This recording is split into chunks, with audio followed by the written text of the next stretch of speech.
Hello दोस्तों, स्वागत है आपका अपने चैनल टीचर्स विद दीपक में। तो दोस्तों, कल हमने विकास के बारे में कुछ जानकारियाँ प्राप्त की थी कि विकास क्या है, कैसे है और वृद्धि और विकास में क्या अंतर है, इसके बारे में जानकारी की थी। आज हम विकास की अवस्थाओं के बारे में जानेंगे, यानी कि विकास की अवस्थाएं क्या क्या है, जिसमें हम 5 मुख्य अवस्थाएं देखते हैं: गर्भावस्था, शैशवावस्था, बाल्यावस्था, किशोरावस्था और प्रौढ़ावस्था। दोस्तों, गर्भावस्था में क्या होता है? गर्भधारण से जन्म तक की जो अवस्था होती है किसी बालक की या शिशु की, वह गर्भावस्था के नाम से जानी जाती है। शैशव अवस्था उसे कहते हैं जब जन्म से 6 वर्ष तक, यानी कि बच्चे का जन्म हो चुका है और तब से लेकर लगभग 6 वर्ष तक की उम्र को शैशव अवस्था के नाम से जाना जाता है। फिर बाल्यावस्था 7 वर्ष से 12 वर्ष तक है, यानी कि बाल्यावस्था शैशवावस्था की ठीक बाद से शुरू हो जाती है, यानी कि इसकी समय माना जाता है कि 7 वर्ष से 12 वर्ष तक होता है। फिर किशोरावस्था है, वो 13 वर्ष से 18 वर्ष तक चलती है, यानी कि किशोरावस्था जिसमें बालक में बहुत तेजी से विकास होता है, वह अवस्था 13 से 18 वर्ष की मानी जाती है। और प्रौढ़ावस्था मानी जाती है 18 वर्ष के बाद, यानी कि जो भी वयस्क होता है उसकी अवस्था 18 वर्ष के बाद से शुरू होती है, उससे पहले वह किशोर ही होता है। तो हम पहले देखते हैं गर्भावस्था के बारे में। तो गर्भावस्था क्या है? गर्भधारण से जन्म तक का समय, यानी कि गर्भ बालक के गर्भ में आने से लेकर के जन्म होने तक का जो समय होता है, गर्भावस्था होती है। गर्भावस्था 280 दिनों की होती है, यानी कि जो कहते हैं कि गर्भावस्था का दिन होते हैं वो 280 होते हैं, या फिर वैज्ञानिक तौर पर बोला जाए तो इसे 10 चंद्रमास कहते हैं। ये वैज्ञानिक तौर पर है 10 चंद्रमास, सामान्य 280 दिन। और देखा जाए तो जैविक रूप से, यानी कि जो मेडिकल की भाषा में कहा जाए तो 266 दिन का होता है। तथा साधारण शब्दों में 9 माह भी होते हैं, यानी कि 280 दिनों की या 9 माह की गर्भावस्था होती है, जो साधारण शब्दों में सामान्य बात में कहा जाता है। लेकिन वैज्ञानिक रूप से इसको 10 चंद्रमास और चिकित्सा के क्षेत्र में या फिर मेडिकल साइंस में इसे 266 दिन के बराबर माना जाता है। तो गर्भावस्था को 3 अवस्थाओं में विभाजित करके समझाया जाता है, यानी कि गर्भावस्था जो होती है वास्तव में वो 3 अवस्थाओं से मिलकर बनी हुई अवस्था होती है, जिसमें पहली अवस्था है भ्रूणिक अवस्था, डिंबावस्था, बीजावस्था या रोपणावस्था, जिसे इंग्लिश में जर्मिनल या ओवियम ओवियम पीरियड कहते हैं, यानी कि बच्चे का भ्रूण बनना या डिंब अवस्था में आना या बीज अवस्था में आना अथवा रोपण अवस्था में आना। ठीक है, इसको हम इन नामों की बजाय जर्मिनल या ओवम से याद रखें तो ज्यादा बेहतर है, क्योंकि परीक्षा में कई बार ऐसा होता है कि इनके अन्य नाम भी आ सकते हैं, जिसकी जगह पर हम अगर अंग्रेजी वर्डिंग का ध्यान रखें। अंग्रेजी वर्डिंग क्या है? जर्मिनल या ओवम। ये सेम ही आएगा, चाहे हिंदी में कुछ भी नाम आ जाए, अंग्रेजी में यही आएगा जो हमारे लिए ज्यादा फायदेमंद होगा। तो इसलिए इनसे ज्यादा इसको ध्यान रखें। तो इसका काल कितना बताया जा रहा है? गर्भधारण से 2 सप्ताह तक, यानी कि जब बालक शुक्राणु रूप में माँ के गर्भ में आता है और तब से लेकर के 2 सप्ताह तक का काल जो होता है वो भ्रूणिक अवस्था या डिंबावस्था या बीजावस्था होता है। इस अवस्था में शिशु अंडे की शक्ल का होता है, यानी कि अंडे की शक्ल का कैसे? जब शुक्राणु माँ के अंडे से मिल जाता है तो वह अंडे की शक्ल ही ले लेता है, यानी कि शुक्राणु उसमें प्रवेश कर जाता है।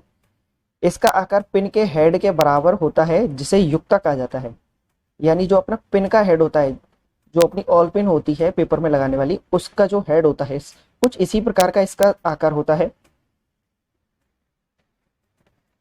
10 दिनों तक यह युक्ता गर्भाशय में इधर उधर तैरता रहता है, यानी कि ये जो युक्ता रूप में जब आता है तो ये क्या करता है? 10 दिनों तक, लगभग 10 दिन होते हैं, तब तक ये गर्भाशय में इधर उधर तैरता रहता है, इधर उधर घूमता है। 10 दिनों तक इसे माँ के द्वारा कोई आहार नहीं मिलता, यानी कि ये माँ के शरीर से पूरी तरह जुड़ नहीं पाता है, इसलिए इसे कोई आहार माँ के शरीर से नहीं मिलता है।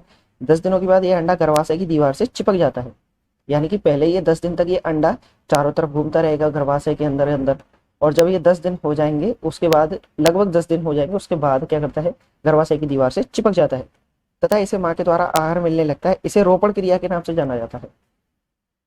10 दिन बाद जब यह गर्भाशय की दीवार से चिपक जाता है तब इसे आहार मिलना शुरू होता है माँ के शरीर से, और इस क्रिया को क्या कहा जाता है? रोपण क्रिया के नाम से जाना जाता है। इसमें क्या होता है? इस अवस्था में कोष्ठ विभाजन की क्रिया शुरू हो जाती है, यानी कि कोषों का विभाजन होना शुरू हो जाता है। इसके बाद की अवस्था है दोस्तों भ्रूणीय अवस्था या पिंडावस्था, जिसको एम्ब्रियोनिक पीरियड बोला जाता है। इसका समय 2 सप्ताह से 2 माह होता है, यानी कि जो पहली अवस्था है वह सिर्फ 2 सप्ताह तक की होती है, यानी कि 14 या 15 दिन की लगभग। उसके बाद का जो समय होता है वो भ्रूणीय अवस्था या पिंडावस्था के नाम से होता है, जिसका समय 2 सप्ताह से शुरू होता है और 2 माह तक चलता है। ठीक है, इस अवस्था में शरीर के सभी अंगों का निर्माण कार्य प्रारंभ हो जाता है, यानी कि इस अवस्था में क्या होता है? जो अंडा था, जो युक्ता के रूप में माँ के गर्भ में इधर उधर घूम रहा था, वह जब माँ के गर्भ की दीवार से चिपक जाता है, उसके बाद उसके सभी अंगों का निर्माण कार्य प्रारंभ हो जाता है, सभी तरीके अंग बनना शुरू हो जाते हैं। इस अवस्था के अंत तक शिशु की आकृति मानव जैसी हो जाती है, यानी कि 2 माह का होते होते शिशु की आकृति बनने लग जाती है तथा उसे सरलता से पहचाना जा सकता है, यानी कि उसे पहचाना जा सकता है कि ये एक शिशु बन चुका है। 2 माह के अंत तक शिशु का भार लगभग 0.02 ग्राम तथा लंबाई 1 से 2 इंच हो जाती है, यानी कि शिशु का जो भार है वो सिर्फ 0.02 ग्राम होता है और लंबाई 1 से 2 इंच हो जाती है। फिर अगली अवस्था आती है भ्रूणीय गर्भावस्था, गर्भस्थ शिशु की अवस्था। ये भ्रूणीय अवस्था थी, अब आएगी गर्भस्थ शिशु की अवस्था या फेटल स्टेज। इसका टाइम कितना होता है? 2 माह से जन्म तक। पहली वाली थी 0 से 2 सप्ताह तक, दूसरी थी 2 सप्ताह से 2 माह तक, और तीसरी अवस्था है 2 माह से जन्म तक। चाहे जन्म उसका 6 माह में हो जाए या 9 माह में हो जाए, ये जो भी अवस्था होगी इसको गर्भस्थ शिशु की अवस्था या फेटल स्टेज कहा जाएगा। इस अवस्था में किसी नए अंग की उत्पत्ति नहीं होती, अपितु पूर्व निर्मित अंगों का पूर्ण विकास हो जाता है, यानी कि जो भ्रूणीय अवस्था में जो अंग बने थे उनका विकास प्रारंभ हुआ था वही पूर्ण होना शुरू हो जाते हैं, ना कि कोई एक नया अंग उगना शुरू होगा। ठीक है। चौथे माह के अंत तक शिशु के हृदय की धड़कनें सुनी जा सकती हैं, यानी कि 4 माह से पूर्व बच्चे की किसी भी तरीके की कोई धड़कन नहीं सुनी जा सकती। मैं फिर से कह रहा हूँ दोस्तों कि शिशु जब तक 4 महीने का नहीं होगा तब तक उसकी धड़कनें नहीं सुनी जा सकती। 4 माह के शिशु की ही धड़कनों को सोनोग्राफी के जरिए सुना जा सकता है, देखा जा सकता है, महसूस किया जा सकता है। 5वें माह के अंत तक शिशु के आंतरिक अंग उसी प्रकार के कार्य करने लगते हैं जैसे वयस्क के, यानी 5 माह का जब शिशु हो जाता है गर्भ के अंदर तब उसके आंतरिक अंग वयस्क के जैसे कार्य करने लगते हैं, यानी कि वह उसका दिमाग में विचार भी आते हैं, लेकिन विचार वह सिर्फ उतना ही रखता है जितना वह ये सोचे कि गर्भ के अंदर ही उसकी सारी दुनिया है। फिर उसके शरीर में रक्त का संचरण होता है और बाकी की शारीरिक अंग जो हमारे शरीर के अंग काम करते हैं सेम उसी तरीके से शिशु के आंतरिक अंग भी कार्य करने लगते हैं।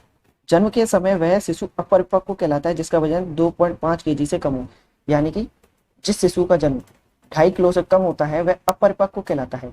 कहते हैं ना कि बच्चा कमजोर हुआ है, तो वह कमजोर का कारण क्या है कि उसका एक औसत भार जो 2.5 किलो निश्चित हुआ है किसी भी वैज्ञानिक तरीके से वह उससे कम वजन का होता है, तो वह अपरिपक्व को पसंद आई हो तो लाइक जरूर कर दें और शेयर कर दें अपने दोस्तों के साथ। दोस्तों इसी तरीके से हम आगे भी जारी रखेंगे इस चीज़ को और हम अपनी कोशिश करेंगे कि साइकोलॉजी के जो भी चैप्टर हैं ज़्यादा से ज़्यादा आपको समझाएं और ज़्यादा से ज़्यादा बताएं। और जब ये इसका एक यूनिट खत्म हो जाएगा उसके बाद हम इसकी PDF आपको डाल देंगे, जिससे आप उसे डाउनलोड करके उसको लिख भी सकते हैं या समझ और उसको प्रिंट आउट निकालना चाहें तो प्रिंट आउट भी निकाल सकें। धन्यवाद।